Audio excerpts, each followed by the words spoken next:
There are so many birds out today, guys. I can hear them calling and singing and chirping and scaring off crows together. Oh, there's so many. I'm so happy I haven't seen the birds in so long. There's been a few juncos and titmice and all those little guys showing up, but it has been quite a while to just stick my head out the window and hear a good half dozen different bird songs singing in the trees. Oh, there's a woodpecker. Let me see if I can get some good pictures for you guys. I'm so happy right now. I didn't realize how much I missed them.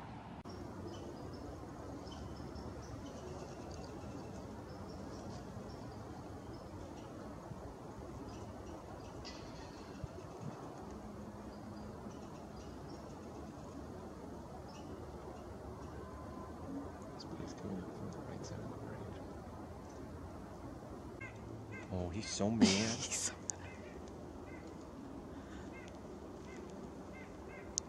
Well, they're directly above us. We're in the poop zone. I wanted to watch them do their mating dance. Not Atch. He's like, get a room.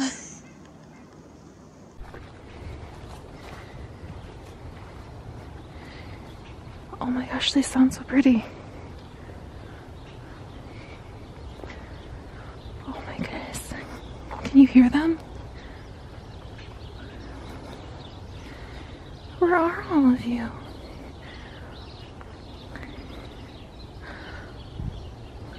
Wow.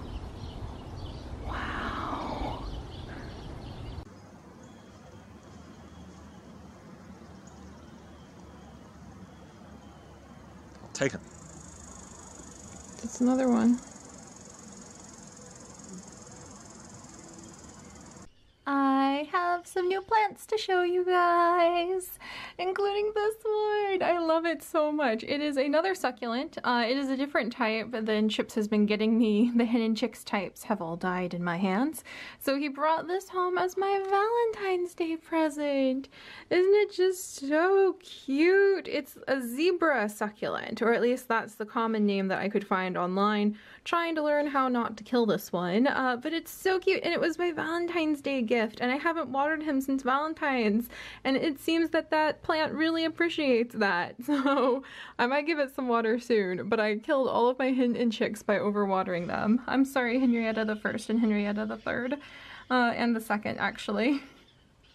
So I've got this new guy right over here. Then I have this new plant right here, which is actually a little air plant. Look at how cute he is. But he's inside the Bulbasaur container that my patrons actually sent as part of the Secret Santa that they sent my way. I still cannot believe they did that. That was so sweet. I cried. I still cry when I think about it. But I finally found a tiny little air plant to go ahead and stick inside of the Bulbasaur. I thought it was a lot bigger at the store. And I was like, oh, I hope it won't be too big, but actually, there's plenty of room. Maybe I should get multiple air plants now that I think of it. There's plenty of room to have multiple air plants in this Bulbasaur. That's an adorable idea. You're about to have an entire garden on your back, buddy. And then finally, I found a small umbrella plant that is perfect for the giraffe planter, also from my amazing patrons as the Secret Santa present this winter. I love it. It's finally something that fits perfectly inside of the giraffe container and makes it look like the giraffe is having a little nibble on the plants. And these are actually one of my favorite types of plants. Before I met Chips, I had an umbrella plant that I got like for $5 at Aldi's that grew into this massive thing. His mom actually has it at her office now, and when we left, it must have been, oh, easily as tall as like the bottom of my planter. Oh, easily. It would get taller than me sometimes, and we would have to cut pieces off. You can actually see it in some of my old vlogs now that I think about it. What? So you guys can actually go back and look at like some of the early vlogs on the main channel to see my love of umbrella plants. And this one is much smaller, much smaller than the one that I used to have. But I know one day they'll grow up to be nice and big. I need to give it a new pot, and it does definitely need somewhere with a lot more sunlight. But for now, this is going to be its home, and I can have my little giraffe pretending to eat from it. And who knows, maybe when the weather warms up, I can put like some basil or something over here, and you guys can admire the rotating diet of plants that my cute little giraffe planter will have in the background of the vlogs. it's almost spring. Almost, not quite. I was gonna show you guys what a beautiful almost spring day it was here, and now it's completely overcast and gray and we have a lot of rain coming in, but it feels like early spring rain. It doesn't feel like chilled to the bone is going to turn into sleet and ice and snow rain, and I am ecstatic. I'm so happy. I am having a hard time focusing on anything. I guess that's spring fever is normally supposed to be like, oh, look at the animals court one another. And for me, spring fever is just the feverish delight in the weather and how beautiful it is. And that I think it's finally time to admit to myself, turning 30 next month, that there is a deep part of me that just loves the warmer weather. Not hot weather. I grew up too many years in Texas for that. Not humid weather. Lived too long in Missouri for that. But just not the overcast grayness. And I probably can learn to live through those kinds of months here in Michigan, especially if I could like travel a little bit just to break up the monotony of it. But I think it's time to admit it's not about toughing it out. It's not about trying to change my personality. When spring comes, I'm gonna be ridiculously happy. When I see soft, beautiful shoots of greenery poking up out of the ground, I'm going to be ridiculously happy. When the beautiful gardens and the code name Fairy Garden Cottage that is near us, which is an elderly woman who's carrying on the garden that her elderly husband, who has since passed, started, and she just takes care of it year after year, and she's like, it's so big, but he did plant a lot of things and they just keep growing. When that place starts to blossom and bloom again, my heart is going to sing, and it's going to be an innate reaction that has no conscious thought involved, and I'm just going to be overjoyed because I have spring fever and spring is here. When people talk about their favorite seasons, I think sometimes we think about like favorite seasons as, you know, like a favorite movie or a favorite book, a preference, you know, it might change over time. And I really wonder if there's other people who feel the favorite season the way I do, because it's like everything just comes into alignment. The temperature, the sounds outside. Some people might enjoy autumn and the rustling leaves and the soft calls of crows and ravens that really seem to show up about then. Other people like me might just thrive for the bird song that suddenly shows up. The way the temperature, the humidity shifts, the way the whole landscape looks, the way the sunlight is different. I really love spring. I really love spring, and I think it's time to admit that and to stop treating it like a simple preference. It is some sort of innate, deep reaction embedded into the DNA of whatever makes me human that makes me also really love the nicer weather and the beautiful spring everything. And I'm so excited for spring to come back and to just grab it with both hands and admit I love this weather. I'm gonna spend as much time as I can in it and embracing it and just savoring every second of it. And I have no idea why. I don't know why I love spring that much. I don't really know if it's something I can analyze. Probably a lot of chemical-based stuff. If we're gonna take some of the like mystique out of it, probably a lot of it's based around the temperature and the degree and the type of sunlight reaching my eye receptors is cueing certain amounts of chemicals to go loose in my brain, and it shifts whatever goes bad loose in my brain during winter and gives me seasonal affective disorder and flips it to a good ecstatic happiness that I wish I could feel during winter. It's not like I'm trying to say that I don't enjoy winter on like a preference level, because there's preferences. I love Christmas now because it's Chips's favorite holiday. I do love those beautiful quiet days where it's snowy outside and warm and cozy inside. On a preference level, I can come up with a list and list and list of things to love about winter. On a chemical, written into my DNA sort of level, I am a spring person. And it's almost here, it's almost here, and I'm so excited, and I'm gonna embrace it this year and just admit it, that it makes me ecstatically giddy with no explanation that I have handy and ready to parcel out. And actually this summer, somebody very close to me who I love deeply was kind of going through a moment, and they asked me, But look at you. You're always so happy about a flower. It doesn't matter where in the world you are. You were in Hawaii, when I was in Taiwan, if I'm on a trip, if we're in a grocery store, if we're on a walk, if we're at a doctor's office. If I see a flower, it makes me so happy. I'll stop everything and admire the flower and be overjoyed about it and take pictures of it and go on and on about the flower I found. And they asked me, I wish I had something that elicited that kind of response in me. How do you have that? How did you find that flowers make you so happy? And I didn't have an answer for them at the time, and I wish I did. I wish I did, because I wanted to be able to give them an answer so they could find their thing. That no matter where in the world they went, no matter what challenges they faced, it was something that they knew would make them happy. And I wish everybody could find that. And I don't know why flowers make me so happy. And I don't know if it actually is something that needs a logical explanation. I think often we want logical explanations with the things that we love so that we can justify them mostly to other people.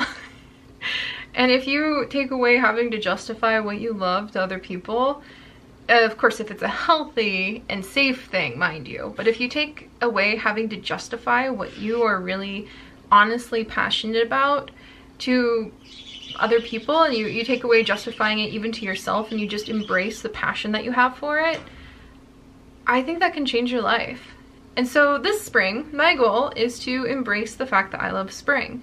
I don't know why. I don't know what that could do if I just dropped everything and every free moment, instead of justifying why am I outside crawling on the ground taking pictures of moss and tiny plants, and why am I sitting outside for hours just listening to the bird song. If I give my every free moment over to just diving into something I am so unreasonably passionate about, I'm wondering what would happen.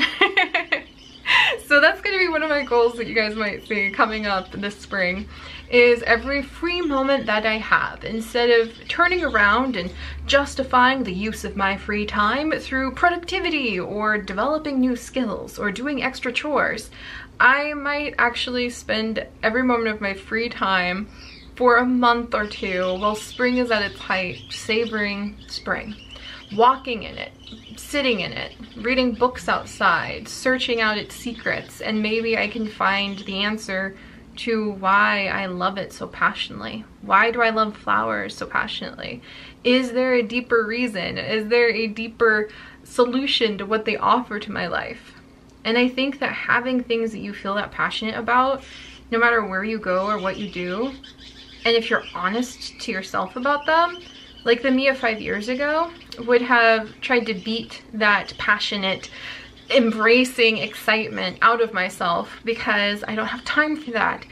Any free moment, any passion needs to have a logical reaction. That's what I would have told myself. You need to be able to justify it, the use of your time, basically. I need to be able to justify the use of my time. And I mean, once you see a flower, haven't you seen them all? So trying to justify the use of my time by going out and playing outside in the spring as an adult who could continue investing in the multiple small businesses she's apparently accidentally started running, and I could try developing new skills and polishing up foreign languages or reading books or being productive. There's no answer. See, already a little tiny smidgen of guilt at the idea of going and using all of my free time to just embrace spring and just sit in the sun and just not have to do anything more. Not turn it into some sort of poem or a piece of art. Just enjoy it and savor it because I'm passionate about it and I don't know why, and just not justify it to anybody, even myself. I don't know, it'll be an experiment. I'll try it out. I'm gonna be passionate about spring and just savor it and not try to justify it to anybody, including myself. And so we'll see what happens if I give my free time over to something that I feel so strongly about. And hopefully the results will be really good. And if the results end up being something that is like, well, you know, maybe you should have been pumping out an extra video or two a day, then I'll learn from that. So I'll check back in with you guys in a couple of months. But something in my heart is telling me that it's time to really start admitting and embracing the things that make me feel happy to be alive and human, happy to be part of this world. Because there's a lot of things that are hard to do. There's a lot of things that are hard to accomplish. There's a lot of things that are hard to endure, that are far outside of my control and very well inside of my control. There's things about myself that I need to and want to change, and it's going to take a lot of hard work, and it's going to really challenge me, and I'm going to want to give up almost every step of the way. And there's also things that I can't do squat about in the world that hurt. And so I wonder if finding, there's a couple, see? And there go a couple beautiful Canadian geese flying overhead. And I wonder if finding that little moment of love for this world and for my relationship with it is the balance that I'm going to need to face whatever challenges come up in the future. And maybe this moment when spring starts showing up is when I start building up like a little squirrel of joy, if you will, all of the good things about the world that I love, and all of the bright colors and the warm days and the gentle breezes and just laying in the sunshine sometimes. So that when winter comes around, because we'll be here and I will be facing down seasonal affective disorder every single winter until we move away, and there's a good chance we'll end up in Canada after he graduates because that's where some of the jobs are available, which means more winters. But if I start now, maybe I can squirrel away the memories of those moments, and I will find a different kind of strength to get through these gray days. And if nothing else, maybe I can just gain confidence in the fact that if I'm patient, spring will come back and there are beautiful things that I love about it. So there's my little ramble about spring, which I feel has a lot of important bits and pieces, ironically built out of just the silliness of wanting to stick my head out my window and just lay in my window. Chips is constantly worried. I took my window screen out so that I could get better pictures for you guys. And he's always like, you're gonna fall. And I'm like, well, no, I'm not. Like, while I'm leaning on one toe, like out my window, balancing, grabbing the windowsill, trying to get a picture of the hawks or something. So maybe he's a little bit justified in worrying about that, but we'll see. Yeah, so there's my ramble about spring. And speaking of spring, we're about to go in search of spring because it is spring break time. For those of you who have been around for a year, you'll know that this time last year, Chips and I were in Hawaii, which was quite the trip. It was how we spent his spring break, and it was not quite as self-indulgent as it sounds because we did go for a family reason on my side. My mother almost passed away multiple times on me just a little over a year ago. She was in the hospital and it didn't look like she was going to get out of the hospital alive. And in my desperate attempts to be able to really feel that I could have a chance to connect with my mother, we scheduled plane tickets to Hawaii as soon as Chips had time off, because my mom always says that's where part of her soul was left when she went there and traveled there and met my father there, and they got married very shortly after. And they're still together and happy. But my entire life I had never been to Hawaii, even though it's a big part of my culture, and it was such a big part of her heart, even if she wasn't Hawaiian, that's my dad's side, that I felt like I had to go and see Hawaii while I could still talk about it with her. So we went to Hawaii on kind of a shoestring and a prayer, and we made it happen, and it was amazing. And we're very tired this year. So we are not going to Hawaii this year. We talked about, like, it was funny, we went to Taiwan over the summer for his studies, and we traveled a couple times to visit family since then. A few times actually, down to North Carolina. And this year, the time to think about traveling for spring break rolled around, and we looked at each other and we were both like, I'm really tired. Do you really want to try to go to a beach? Because I kind of just want to lay in bed all day. So we're taking this spring break mostly to just relax and to try to kind of recoup from a huge year of travel and savor our home and cherish it. But we are going to be going, and we're going to, as I say, search for spring down in North Carolina, where it is already blossoming. The cherry blossom trees down there are blossoming. The birds are already nesting, and his family is sending us pictures. They've seen a couple hummingbird sightings.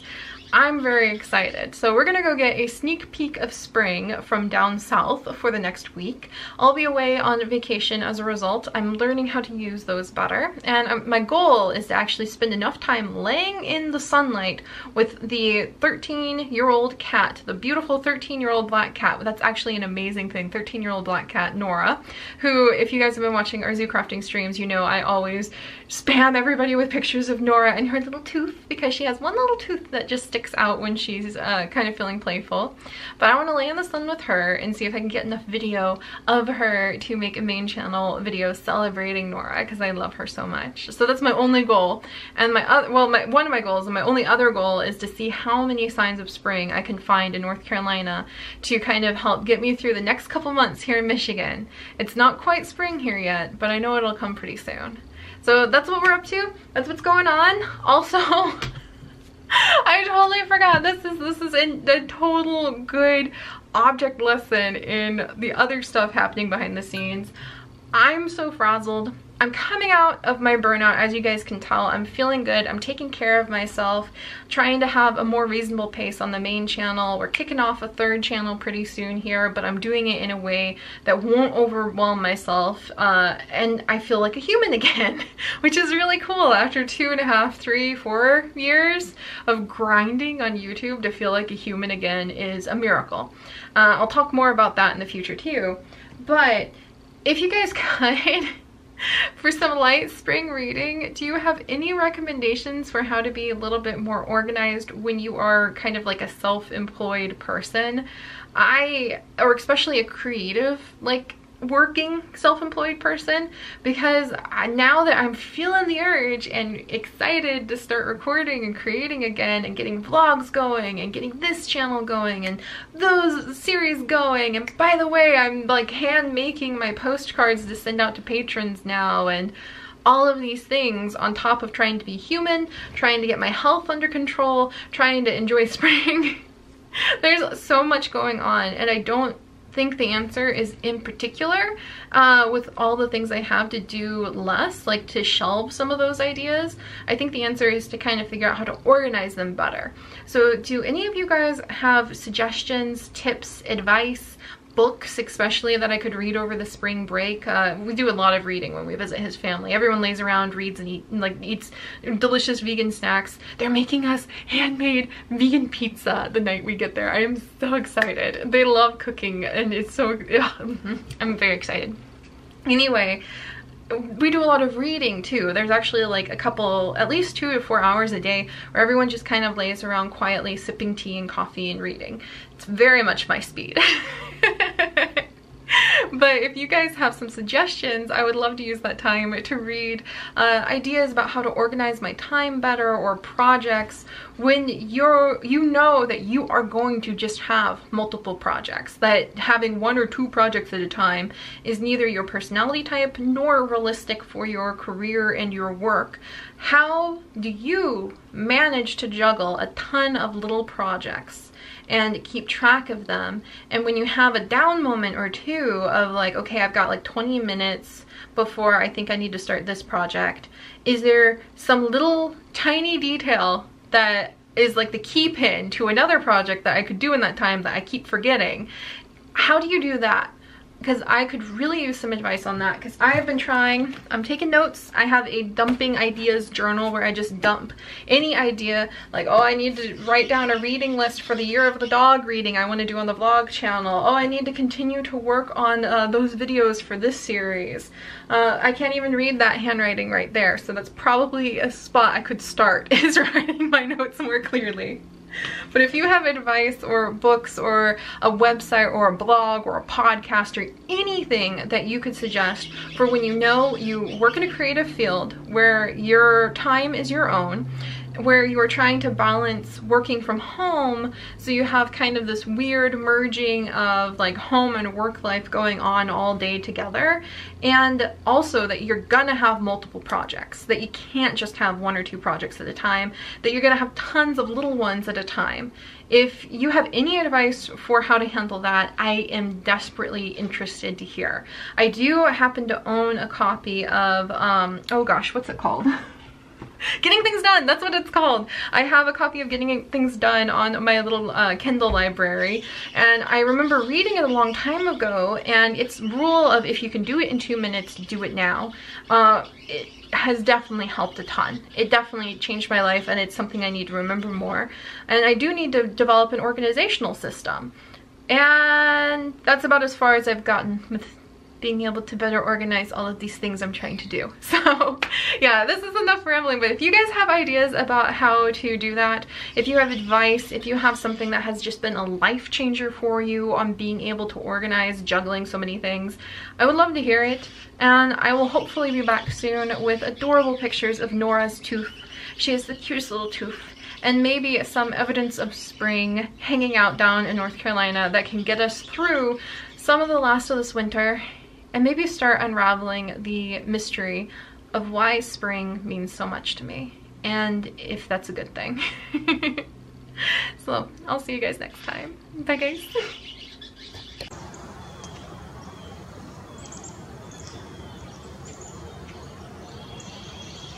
He might be our in-slate, darling. Do do do do do do do do.